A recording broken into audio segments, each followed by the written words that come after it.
वज़ीर-ए-आज़म नरेंद्र मोदी ने मन की बात प्रोग्राम में योग और आयुर्वेदिक के तई बढ़ती आलमी दिलचस्पी का जिक्र किया। साथ ही वज़ीर-ए-आज़म ने मुल्क भर में तेजी से आगे आई आयुष पर मबनी स्टार्टअप कंपनियों को एक नया इनकलाब करार दिया।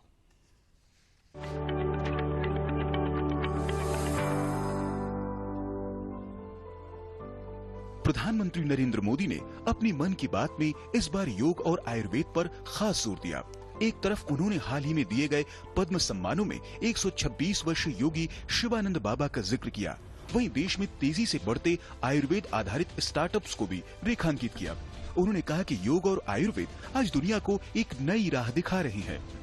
हाल ही में हुए पद्म सम्मान समारोह में आपने बाबा शिवानंद जी को जरूर देखा होगा। 126 साल के बुजुर्ग की फुर्ती देखकर मेरी तरह हर कोई हैरान हो गया होगा।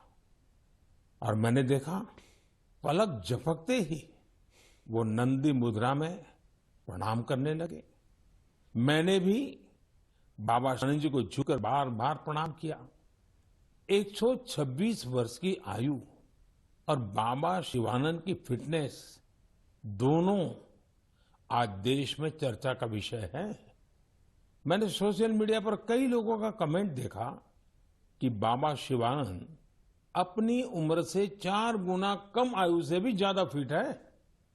वाकई बाबा शिवानंद का जीवन हम सभी को प्रेरित करने वाला है।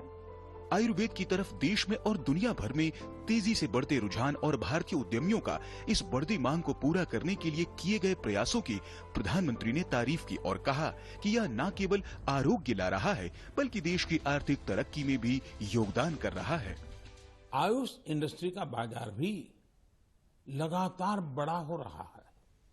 6 साल पहले आयुर्वेद से जुड़ी दवाइयों का बाजार 22,000 करोड़ रुपए के आसपास का था।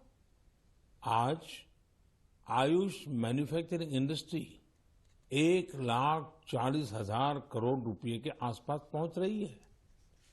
यानी इस क्षेत्र में संभावनाएं लगातार बढ़ रही हैं। स्टार्टअप वर्ल्ड में भी आयुष आकर्षण का विषय बनता जा रहा है।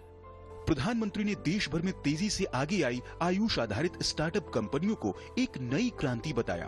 उन्होंने आयुर्वेद के कफ, पित्त, वात के सिद्धांतों पर आधारित कपिवा का जिक्र किया। वहीं दुनिया भर के आयुर्वेद चिकित्सकों को एक डिजिटल प्लेटफॉर्म पर उपलब्ध कराने वाले स्टार्टअप निरोग स्ट्रीट का भी जिक्र किया। इस प्लेटफॉर्म के जरिए लगभग 50,000 आयुर्वेद चिकित्सकों को जोड़ा गया है।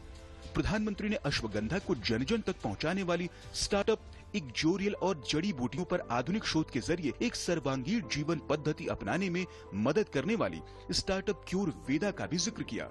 प्रधानमंत्री ने स्टार्टअप को सलाह दी कि वे अपनी जानकारियां अंग्रेजी के अलावा दुनिया की सभी मान्यता प्राप्त भाषाओं में दें, ताकि अंग्रेजी ना जानने वाले देशों में भी भारत के आयुर्वेद का लाभ पहुंच सके।